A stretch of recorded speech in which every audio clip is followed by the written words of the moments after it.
A paz do Senhor, meus irmãos, Deus abençoe a todos. Bem-vindos à 7ª aula de Geografia Bíblica pelo IBPEA, Instituto Bíblico de Pesquisa e Ensino de Antonina. Vamos então para a aula de número 7.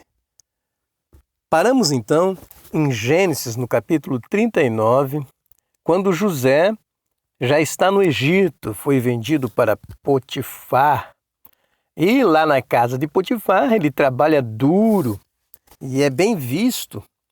Mas acontece aquele imprevisto de que a esposa se apaixona pelo menino e a esposa de Potifar faz acusações sexuais injustas contra ele. Ela tenta abordá-lo com fins sexuais, mas ele recusa. Isso deixa que ela fique magoada e injustamente acusa José de ter tentado atacá-la. E José, então, acaba na prisão por 9 anos. E depois de ficar detido na prisão, José lá, ele interpreta o sonho dos outros prisioneiros que estavam junto com ele, mais especificamente o sonho do copeiro de Faraó e também o sonho do padeiro de Faraó, pois aquela prisão era uma prisão onde ficavam os presos que ofenderam diretamente a Faraó, os presos de Faraó.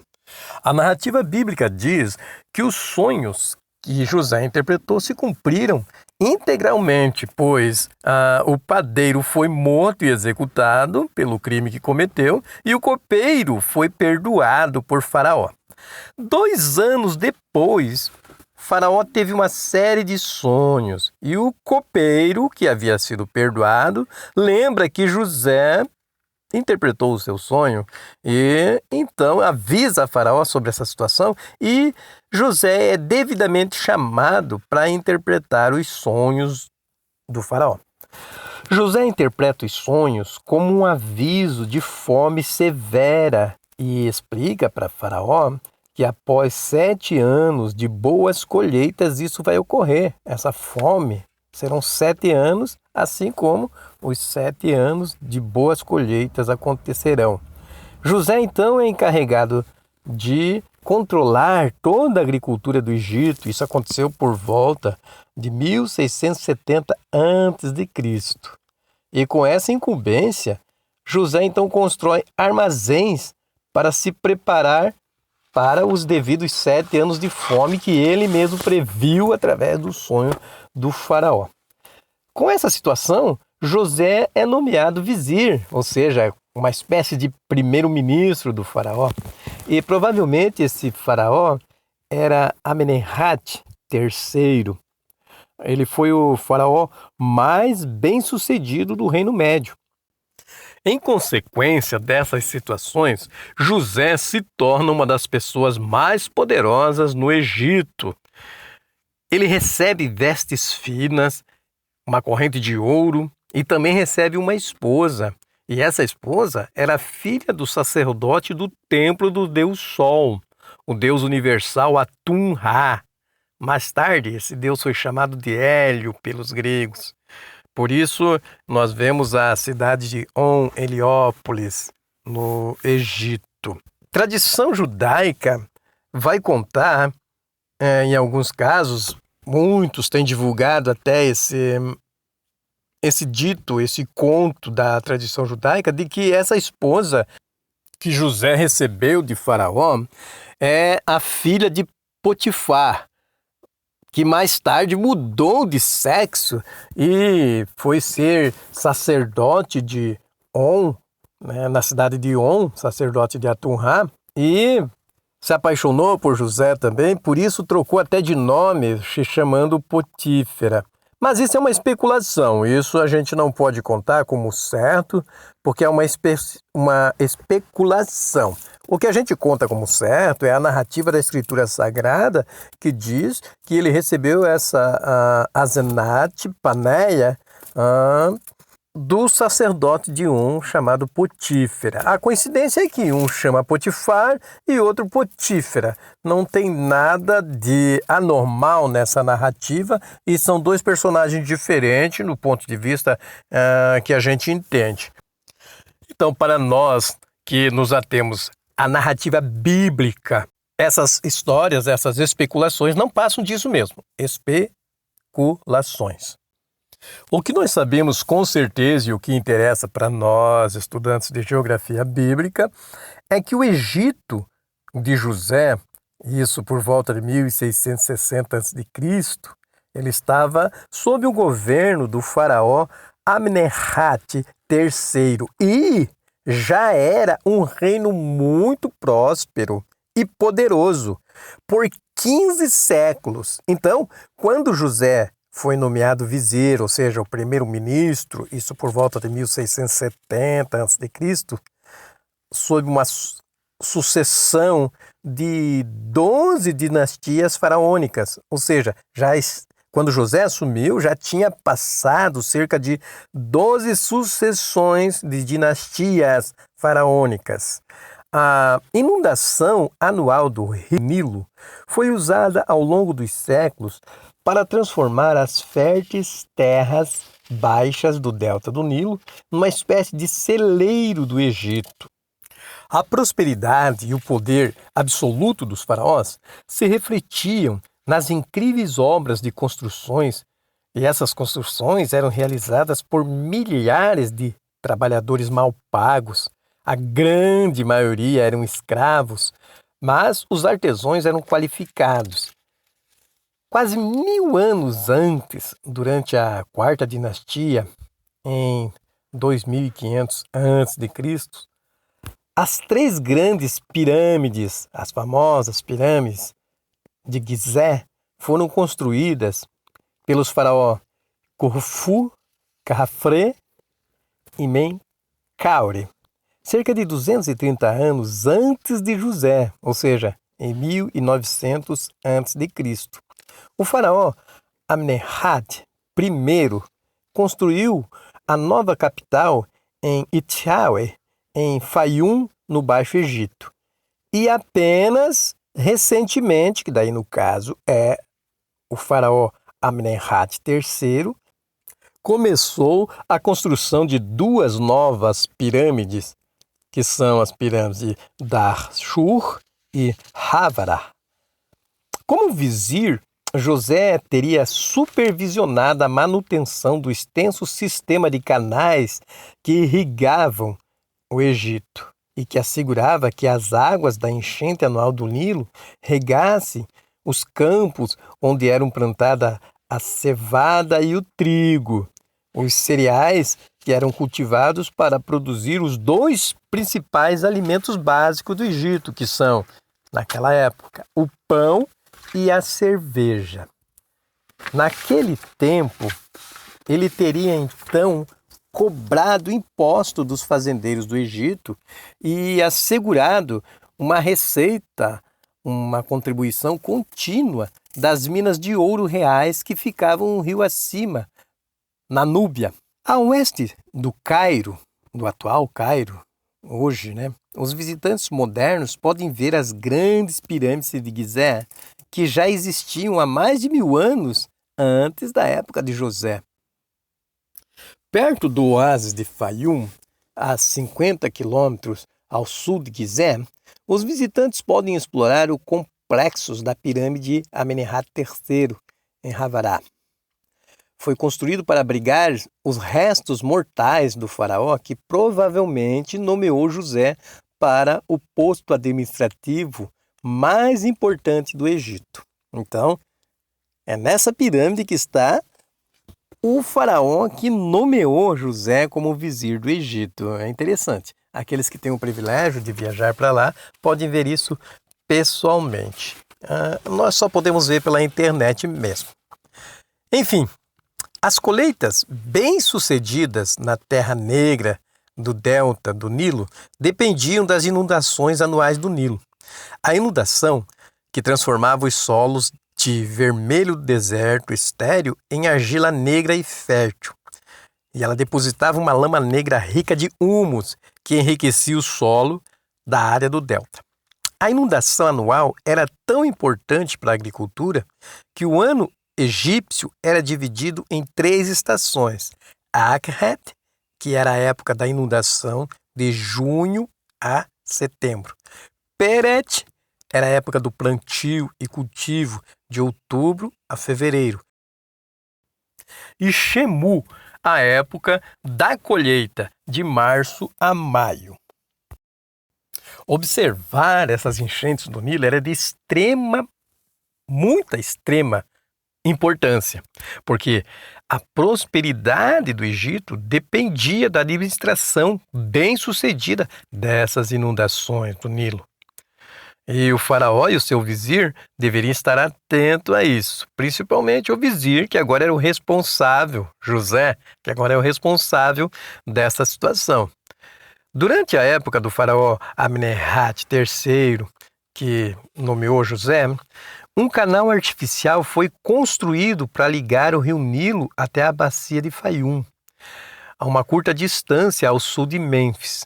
O excesso de água das inundações do Nilo foram canalizadas ao longo desse canal e formou-se um enorme reservatório artificial na depressão de Fayum. Esse lago é chamado de Moeris, ou Birket Karun, com 40 quilômetros de comprimento. Tradicionalmente, esse canal, que é chamado de Baar Youssef, ou seja, o canal de José, ele armazenava as águas das inundações do Nilo que eram usadas para irrigação. Durante o reinado de Amenemhat III, os níveis de água excepcionalmente altos foram registrados nas rochas do Forte Semá e do Forte Cuma, em lados opostos do desfiladeiro do Nilo, perto da segunda catarata do sul da Núbia. 7 anos de boas inundações, que foram marcados por esses níveis de água, produziram 7 anos de colheitas abundantes. Mas 7 anos de inundações catastróficas. Aí foram registradas inundações ainda maiores nos registros dos sítios arqueológicos de Semá e Cumá. Teriam, então, essas inundações estourado os diques de irrigação e destruíram as colheitas, por isso produziram os anos de fome. Isso somado à seca foi terrível. Então, depois de 7 anos de fartura, a fome chegou ao Egito e, consequentemente, nas terras de Canaã. Jacó e os outros 11 irmãos também sofreram com a fome de Canaã. 10 dos irmãos, então, vêm ao Egito para comprar milho. Porém, o mais novo, o filho de Raquel, o Benjamim, ele ficou em casa com o seu pai Jacó. Jacó já tinha sofrido muito com a morte, ou suposta morte, do seu filho José, que era o filho querido de Raquel, sua esposa que já havia morrido, e agora a única lembrança que sobrava desse amor era o filho mais novo, Benjamim. E ele jamais ia admitir que ficasse fora da vista dele. Por isso, então, ele não desceu ao Egito junto com seus irmãos para comprar esses mantimentos. Enfim, quando eles chegaram no Egito, José reconhece imediatamente os seus irmãos. Mas eles, de maneira nenhuma, iam supor que José era o grande vizir do Egito. José, então, manda dar-lhes suprimento, mas ele mantém Rúben. Rúben, lembrem-se, foi ele que salvou a vida de José quando José foi jogado naquele poço. Rúben não deixou que matassem imediatamente o menino. E Rúben, então, fica como fiador e enviou de novo os seus 9 irmãos de volta para Canaã. Ele exige, então, que eles voltem com Benjamim, o único irmão verdadeiro de José, verdadeiro por parte de mãe, né? De pai e mãe. Mas Jacó não permitiria que o filho de Raquel, o seu adorado e favorito, viajasse para o Egito. A fome então piora E os irmãos são forçados a voltar para o Egito, e dessa vez levando Benjamim. Eles levam de presente resina, mel, especiarias e amêndoas para agradar. Já sabiam que iam ter que agradar o vizir. José recebe os irmãos para uma refeição na sua residência particular. Eles então ficam surpresos, porque sem que ninguém ensinasse, sem que ninguém falasse, nem que perguntasse para eles como que era a tradição da família, eles percebem que a mesa está adornada e preparada com o que os irmãos sentem-se na ordem exata dos seus nascimentos e idades.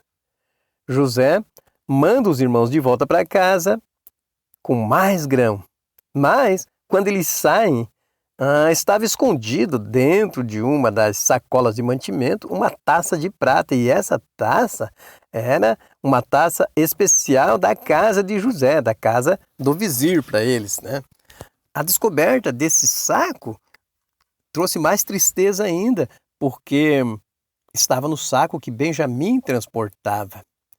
José exige então que Benjamim se torne seu escravo, enquanto os outros irmãos voltam para Canaã. Os irmãos ficam horrorizados e imploram a José que os perdoe. José, um homem mais poderoso do Egito, não consegue mais controlar sua emoção. E, em 1662 a.C., 21 anos depois de ter sido vendido como escravo, José se dá a conhecer a seus irmãos, perdoa-os e envia de volta a Canaã para trazer o seu velho pai até ele, até o Egito. No ano seguinte, Jacó sai de Hebrom. Lembre-se que eles estavam vivendo na cidade de Hebrom.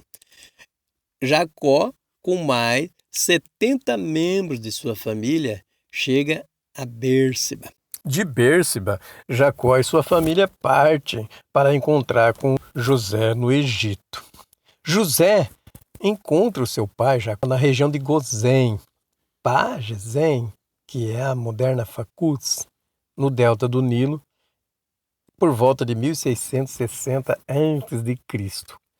O faraó então dá para Jacó e sua família as pastagens mais férteis e as propriedades mais bonitas, e ficam perto da residência de José, que agora está morando em Avares, no nordeste do delta do Nilo, as regiões mais férteis naquela época em que José estava habitando ali. Agora a família de José já estava instalada no Egito, José já estava mais tranquilo em relação a isso. Porém, a fome continua.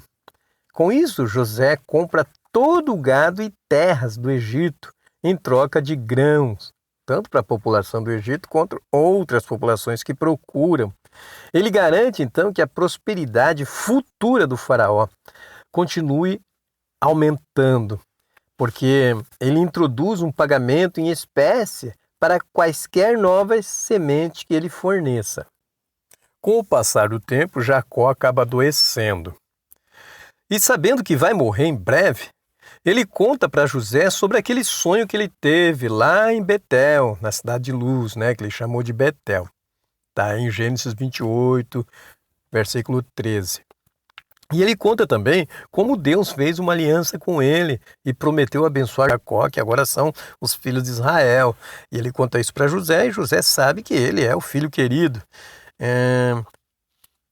Então Jacó, em seguida, abençoa seus 12 filhos, antes de morrer, e pede para ser enterrado no túmulo da família em Canaã. Jacó acaba morrendo e o corpo dele, então, é embalsamado com todas as honras da realeza do Egito. José recebe então uma permissão para ir enterrar o seu pai lá em Canaã. Ele chora muito e fica registrado que ele chorou na eira de Haddad, perto do rio Jordão. E o lugar é chamado até hoje de Abel Misraim, ou seja, luto dos egípcios. Se vocês não lembram, eu vou repetir a palavra para israelense, a palavra hebraica para Egito ou egípcio é Misraim. Por isso, Abel Misraim, luto dos egípcios. Essa situação está lá em Gênesis 50, capítulo 50, do versículo 1 até o 11. Continuando a narrativa do capítulo 50, Jacó está enterrado na caverna de Macpela, no Mamre, em Hebron. Nós já falamos sobre isso nas aulas passadas. Ao lado dos restos mortais de Abraão e Sara, Isaac e Rebeca. E a primeira esposa de Jacó, a Lia. A família de Jacó, então, depois desse enterro, retorna ao Egito junto com José. A maior preocupação dos irmãos de José, agora que Jacó estava morto, era que José fosse se vingar deles. Mas José explica que já perdoou eles. E explica de uma maneira que eles ficam bem confortados, porque José diz que tudo o que aconteceu foi planejamento de Deus. Deus planejou que tudo isso acontecesse para salvar a vida dos israelitas. José viveu para se tornar um homem velho. Ele pede que, quando a sua família retornar para Canaã, eles levem os seus ossos, seus restos mortais com eles. José morreu por volta do ano de 1617 a.C. e o corpo dele foi embalsamado e colocado num sarcófago no Egito. Muito bem, meus irmãos, então essa é a história de José no Egito e como a família dele, a família de Israel, o povo israelita, acabou indo parar no Egito. Ela se encontra no livro de Gênesis e termina o livro de Gênesis. E a partir daí, então, começa o livro de Êxodo com a narrativa dos israelitas no Egito. Mas isso é assunto para a nossa próxima aula. Eu espero que os irmãos tenham gostado dessa aula. Aqueles que gostaram, por favor, deem o seu like, compartilhe, estudem a apostila e até a próxima aula, se Deus assim o permitir. Deus abençoe a todos.